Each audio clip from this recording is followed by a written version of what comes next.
George Kilpatrick Inspiration for the Nation, celebrating people we feel good about. Saturday, April 27th, we're asking you to mark your calendars because we got a big time lead testing event. And why this is significant for our community is because in many of the neighborhoods that we live in, lead is an issue. So here to talk about this is JB McCampbell with the 100 Black Men, and Kiara Van Brackle. She's a consultant to the 100 Black Men and does a lot of research on the issue of lead in our community. I want to say she's passionate. I want to say she's very passionate about the issue of lead in our community. And Kiara, let me start with you because we met at another 100 Black Men forum around the issue almost a year ago, and here we are today. So remind us about the critical nature of this issue of lead in our community. Yeah, thanks, Mr. Kilpatrick. So yes, my name is Kiara Van Brackle, and I am very passionate about really spreading the word and awareness and moving forward the needle of progression and action that is pertaining to the lead issue affecting our community members who live in various zip codes of Syracuse City. So 11% of our children, when they have been tested, there's another percentage of children who have not been tested, but we're working, right? That's what this event is going to do to bring those numbers up a bit, have been affected by lead poisoning. And I want to first hit at things that people come to understand about lead poisoning and what I hear in the community as I'm what I call it evangelizing about lead poisoning. So one, everybody has lead, quote unquote. There is a big majority of our population who have been affected by prolonged lead exposure or lead poisoning. But it doesn't mean that everybody has it, and everybody has it has a connotation that it's normal. The CDC continues to submit that there is no legal, no normal or healthy level of lead that can be in a body, in a child's body or an adult body.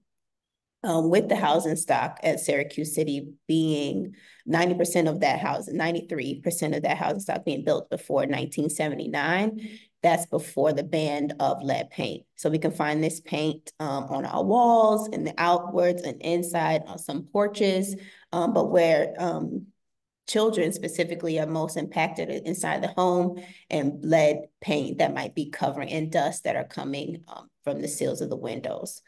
So it is important that we test our children, specifically at ages 1 and 2. The health department has done a good job communicating that testing at ages 1 to 2 is the thing to do. That's their slogan, and that really is very important because at those ages, children are most susceptible to being poisoned by lead.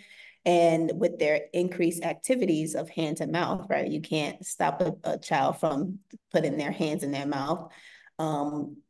That increases their susceptibility to being poisoned, and will have some increased discomfort in GI or gastric intestinal symptoms and discomfort and things like that. So lead poisoning and the symptoms are usually going undetected until advanced or higher levels of lead is in the body.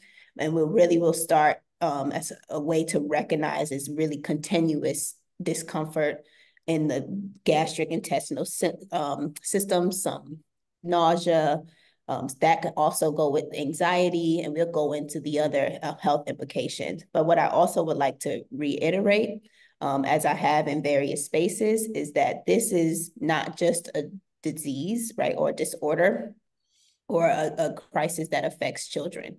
This is a disease of the lifespan. So being affected by lead, being poisoned by lead at earlier ages can have higher impact as children and people advance through life in various stages of life. So this is very important for the community at large. JB, we'll get you in just a moment, but let me follow up with Kiara on this. In regard to how the poisoning occurs, right? So when people are thinking of lead poisoning, it's sort of like the way I understood it based on the session from last year. We're talking about dust. We're talking about not necessarily, well, we're talking peeling paint, one thing, but because it's lead-based paint that we're talking about. But we're not just talking about paint that might be peeling. We're talking about dust from exposure to lead-based paint in a home, things of that nature. So just to reiterate how people are specifically exposed. So there are various routes, or at least 3 routes of exposure. So a person could be exposed through inhaling the dust. That might be in various areas. So it's important to keep your eye out for very dark or black dust particles that you might not understand where they come from. In my own experience, when I realized that my own living quarters had some lead dust in it, I thought it was like bugs that might have died and trying to get out the window because they were so small. And the incorrect thing I did was to dust the window, right? Because I did not know. And in this way, you can prevent it by using wet wipes, right? Wet cleaning, that's with your floors. That is also in the windowsill. And if you can, wear some gloves to protect yourself. But if you cannot, in all cases, please be sure to clean your hands thoroughly after handling. The next is through the skin. So this is important when we are in spaces or have hobbies that might have increased levels of lead. So we are speaking of coming up against or upon the I-81 construction that have begun in some areas. And we're worried about the 15% higher, right, that are from the community that will be doubly affected because they live in the community as well. So this is important to understand that you can be, although you might have some coverings and you should be fully covered, and those contractors are responsible for providing that PPE in those spaces, you can absorb this in your skin. And it really doesn't have to literally be a put on as we put things topically on our skin. It can really just be like the skin is a great organ that is able to absorb even the elements that are around us. Another and really most crucial area of exposure is in utero.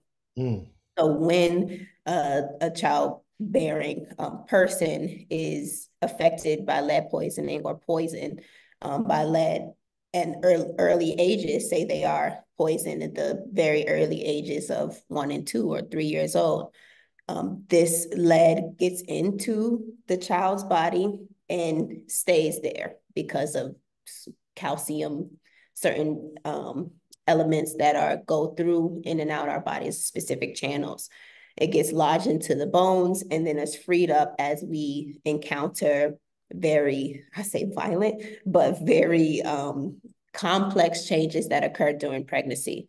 So a childbearing person will have probably moved out of this area, hopefully, right? Probably have gotten great prenatal care, but in some cases we understand the disparity, especially in this community where there is not good care for prenatal care, that this lead then dislodges or mobilizes in the body and will harm the fetus. And if you have not been exposed and happen to live in the space where there is some lead dust and paint present, when it still happens as far as the same as the inhalation goes, and the fetus will be affected that way. So those are the 3 ways. And I've given some tips, some preliminary tips of cleaning as well. Yeah, and we're going to talk about, and obviously the city has lead abatement programs as well, and we'll talk a little bit about that. But JB, this is an event that the 100 Black Men, along with Kiara, applied for a grant. What was the reason why you decided to partner with Kiara to do this? Well, our relationship with Kiara goes back a year ago when she served as a panelist on the town hall forum that we had last year, and I think you referred to that earlier. Yes. And so, and then after subsequent discussions with Kiara, you can quite easily tell from what you've heard that she's an expert on this subject. And so we're just happy that she agreed to serve as a consultant for us because we're not experts on the subject. So someone like Kiara, with her experience and researching this, is, of course, invaluable to what we're trying to do on this subject. As you know, George, we are an organization that work with youth. So, of course, we're particularly concerned about how youth are affected, especially children as young as 1 and 2 years old, which Kiara mentioned, how they're affected. And, kids can be affected in a way so negatively so that when they're old enough to come to one of our programs, if they have not been tested, if they haven't been placed in an environment that's safe for them, and then they start to experience those after effects, those effects that become more pronounced with age, then it's like tying one hand behind their back, and this is kind of a lifelong experience. And I'm pretty sensitive to this myself personally because my youngest daughter, before she turned 1 year old, we had moved into an apartment and she got tested, and we had no idea that there was a problem with lead exposure. And we found out that she had had an elevated level of lead in her blood. So our landlord had to do some mitigation. She had to take iron supplements for a while during her first year of life. And if she had not been tested, and depending upon the length of exposure, we don't know what fortunately, things turned out well, but that's only because she was tested. And so that's why we know that this is important, that we do this thing. This is a crisis in Syracuse, particularly in Black and brown neighborhoods where there's the housing stock is so old. So, this is just a natural kind of outgrowth of, that first event that we held last year, getting together with Kiara. Then, of course, the county health department lead poisoning program actually approached us about hosting one of these lead testing events. Now, they do work with other community organizations for events, but they came to us. And so we readily accepted that, hey, if we can help, we'll do whatever we can. And so let's remind people the event is on April 27th. That's a Saturday from 11 to 3. And it's at Syracuse Community Health at their new location at 8:30. I can't read 9:30. 9:30. 9:30 South Salina Street in Syracuse, just over the bridge from the older location, which actually still has some services over there. And I should say that I'm also part of the 100 Black men. I'm on this committee, actually. Yes, you are. Yes, you are. But I'm an honorary committee member. There you go. And we want people to come out and get tested from 11 to 3. And if the crisis hasn't been clearly stated enough for you, we got a little bit more incentive. JB, what is that? Well, the incentive is that we are for each family that has a child tested, per child, we are going to give that family a $25 gift card for that family. So if you come in and you have a child that gets tested or even screened at our event, you will receive a $25 gift card for each child that you have tested. So if you come in with 2 children, you'll get 2 $25 gift cards. 3. So if I'm a family of 10, I'm going to clean up that day. What, you got a lot of children there, George? Age stipulations. What is the age stipulation? Mr. JB, would you like to, or would you like me? Oh, on the ages, yes. As Kiara had mentioned earlier, we're really targeting 1 and 2 year old kids. But if you have a child that's up to 6 years old who hasn't been tested before, they're eligible to be tested. The thing that we're asking, George, is that folks get register their child to be tested before the event. Mm-hmm. We'd like for folks to sign their child up to be tested by April 20th, All right, so that's a week Lead Free before Kids. the event. Do they email leadfreekids@ongov.net, or how do they do that? Well, for one, they can go to our website, 100blackmensyr.org, where there's a link to The there's registration? sort of like a questionnaire that you fill out, and that's for screening purposes. Mm-hmm. They can also call the lead poisoning program at 315-435-3271. Mm-hmm. So they can do that those ways. So probably the easiest would be go to our website. 100 Black Men, SYR.org. SYR.org. And And again, also, yeah. if you don't mind, if you see, hopefully you have seen this flyer, there is a QR code that can be scanned. That code takes you directly to where you can be screened, right? Where you can complete the lead testing form. And then ask simple questions like, who is completing the form? Where does the child live? What, insurance you might have. So having information on hand is pretty easy and accessible information, but we'll also be there to help families if they have not gotten to, which we strongly encourage that you do, so we can be efficient and test as many families as we can. Yes. And this is for families whose children have not been tested. So we're screening for those who may have had a test and may not have had a test. Okay. So all right. So it could be for, even if you had a test before, just to make sure. Okay. Yes. Mm-hmm.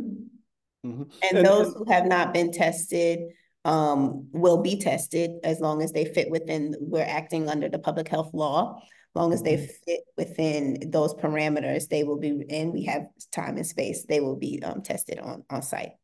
How many kids? Yeah, and let me just say, George, that this is important for parents to know, because as I mentioned in my own personal case, I had no idea that there was a problem with lead in the household. And I suspect that there are many other people who think that, well, I keep my house clean.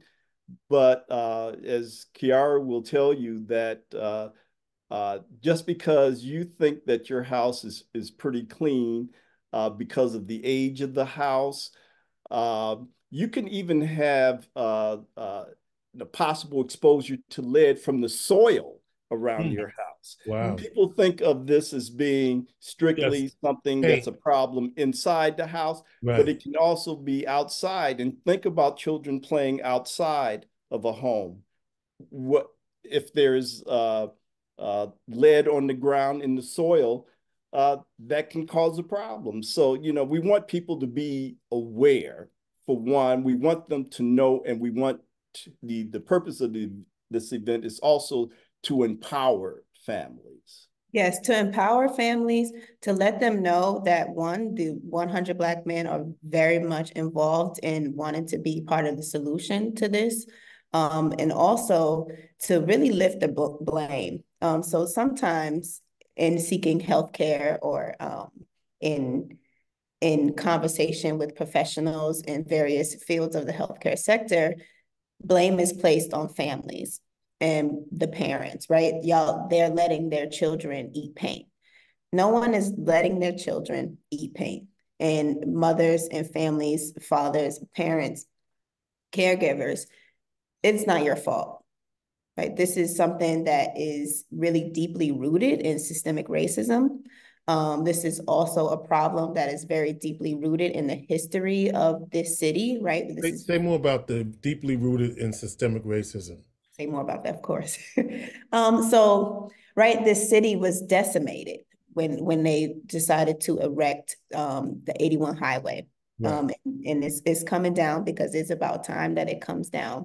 But we have to understand that what happened in the past, where we lost businesses, where people lost their homes, people lost a sense of belonging in the city that they really built themselves. I read and understood that there was an aspect of a Black Wall Street here. and businesses in town. The town was booming, but in practices of redlining, where certain areas were literally lined out. And I'm showing this map here. We have your zip codes of 13205, 13207, 13204. Right? These zip codes had instances where they had businesses and industrial plants that were laying down, serving the community in ways they had to, but in depleting those things, a community was depleted. And we have, when we're looking at issues of social determinants of health, right, we understand that where we live, where we eat, play, those things matter to our health. So does your zip code matter to your health and longevity? It most certainly does. And what we need to practice in these efforts is really dismantling the historically, racially systemic practices that are really deeply embedded. I gave the presentation at Upstate Medical University Hospital for the Public Health Justice Conference and really laid out how every system, the judicial system, the educational system, of course, the healthcare system, have played a role in really not servicing families in the way that they have built to. So why do you say that? Are you saying that lead is rooted in the systemic policies that only allow people to live certain areas and certain housing? Is that what you're saying? Like, I'm trying to make that connection. I'm saying that the lead is here, right? And it's been here because of this is an industrial city. And then paint and things like that. When things were legally, it was made. Right. Mm-hmm. We look to areas like Massachusetts, some areas in Rochester, New Jersey, that have really done work to do away with this lead issue, right? Even areas in developing nations, right? Mm-hmm. One nation is Peru. They have done work to test the very susceptible people. And when we understand that these systems that are in place are set to serve everyone, they serve those who they deem important to help, right? So being in a racially segregated area becomes a fundamental cause in why people cannot receive the health services or why monies or resources are not divvied out in equitable ways. Right. And that's why I pointed to the map and showing that there's a higher concentration in 13205, where in 13203, there's not as high as the concentration. Mm-hmm. I got you. Appreciate that. All right. So mark your calendars, a free lead testing event, 100 kids and counting, Saturday, April 27th from 11 a.m. to 3 p.m. at Syracuse Community Health, 930 South Salina Street in Syracuse. The brand new, spanking new Syracuse Community Health, the new jewel in our community. Yeah. And for those who bring kids from ages 1 to 2 to 6, you will receive a $25 gift card if you go through with the test. And you have to register. You're encouraged to go to the 100 Black Men's website, 100blackmensyr.org, or if you see these flyers all over the place, Abe, maybe we'll post a flyer and you can just pop on that QR code and you can get registered, because we want to know how many people are coming. So we want to sell out. We want it so that we have to give you an IOU for a gift card. How about that? All right. And there will be opportunity for that IOU to be fulfilled. This is just the first event that we're going to be having.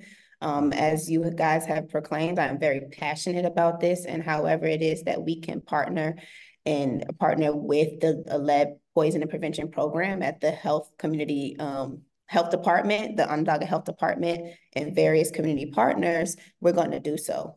This is very a serious issue, and it really comes into acting as a stipend, right? When we think about what the American dream is, how can we really have access to an American dream if even where we learn and play, right, where we live, learn, and play is affecting how we think, how we act, right? This is a traumatic or non-traumatic brain injury, which means that there's no blunt force that causes it, but the pathology or the things that go wrong when exposed to this toxin happens and make changes within the brain, right? So we want to give everybody a chance, right? We want to give our children the chance to be able to succeed, to have upward mobility. And that's really important for generations to come. So I really hope that we can get to see a generation free of lead poisoning, but it definitely comes with us, working together and really informing the people and serving them in ways that we've been blessed to do so. Kiara von Brackle is with the 100 Black Men. She's a consultant. Also, JB McCampbell with the 100 Black Men. One more time, mark your calendars, April 27th, 11 to 3, Syracuse Community Health, 930 South Salina Street in Syracuse, 100 kids and counting. It's a free lead testing event, and we will have gift cards, or they will have gift cards available for those families, for the children who get tested, ages 2 to 6. All right, 100blackmen.syr.org is where you find out more information. You need to register. We need to know how many people are coming. If you do that, we'll get our community lead-free. Thank you both, Kiara and JB. Mark your calendars, April 27th, Inspiration for the Nation. Thank you. Okay, thanks, George.